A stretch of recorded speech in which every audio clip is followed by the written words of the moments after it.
The women are very concerned with in community of property when the husband doesn't share the contracts and share the financial obligations, that they're going to be abandoned one day with so much debt that they can't afford. And it has happened before with grieving. The loss is more severe when it comes to the finances that wasn't managed well. So the wife is still sitting with kids with high school, they need to go to university, and thinking that her husband's got everything in order. He is more in debt than he actually has liquid capital. And that is when they feel, now my kids don't even have money for, and it's devastating. That's the thing about in community of property. People need to, it's important that they do share with each other the debts that are occurring, because they are going to, the one is going to be responsible. If the one loses a job, she needs to know what, before you make a decision that you want to resign, what are your debts? Have you shared everything with me? If you don't, she's going to sit, or he is going to sit, with a huge amount of financial burden, which is so unfair. That's the one thing.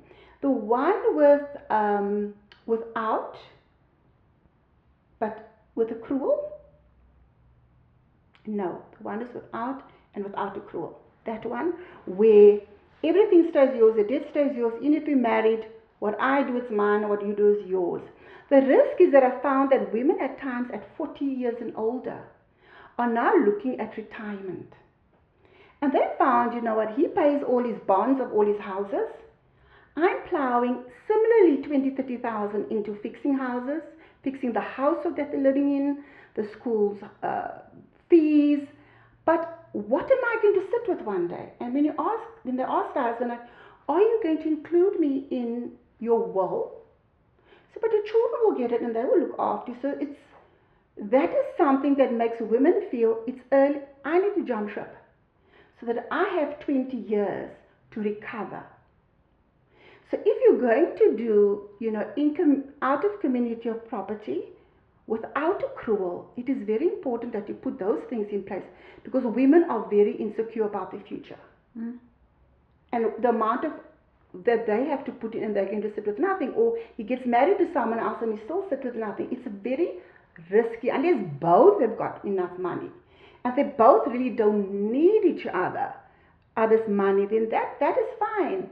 But when you marry someone who is financially dependent on you or earning much less than you, that will become risky in terms of women are saying, then I need to go and buy myself my own little 2-bedroom apartment, and I know that is when I retire, and go and live there and save my money, because he's got all the money and I can't see, I don't even know if I'm going to be in his future. That is sort of what the two concerns are. What do you find, Elsie? All right, let's look at the first one when it comes to the marriages in community of property. It's so interesting that you've said that, Dr. Saunders, because we find so often when it comes to a divorce in a marriage of community of property, then it is at this point in time that spouses now want to count for every rand, they want to account for every cent, and it's often during this time one or the other's spending habits becomes exposed. One of the spouses now realizes, and you know, it's applicable to both men and women. You find that you know, there's all of these debt that they've encumbered the joint estate with, without the other spouse actually being aware of it. And when it comes to now divorcing, and as I you know, mentioned initially, one of the consequences of a marriage in community of properties, that parties become jointly liable. You know, and they share equitably. Of course, there are some legal exceptions, but they share pretty much equitably in the debts and in the assets of the joint estate. So that is a very, very common problem that usually largely gets or comes out into the open or gets exposed when parties are going through a divorce.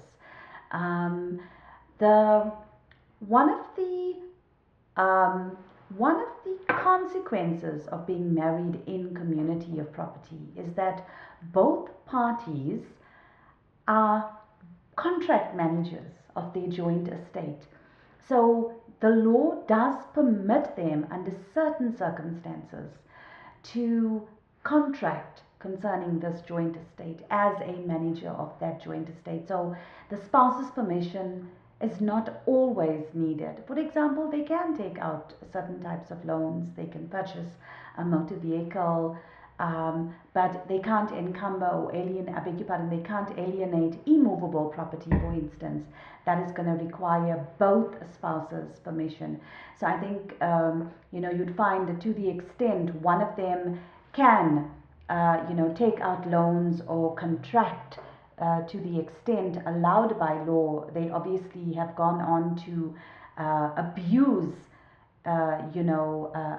this without informing the other spouse. And it's quite interesting because couples in community of property, I often find from a large number of divorces that I do, they only seem to be mindful when they are divorcing that they married in community of property.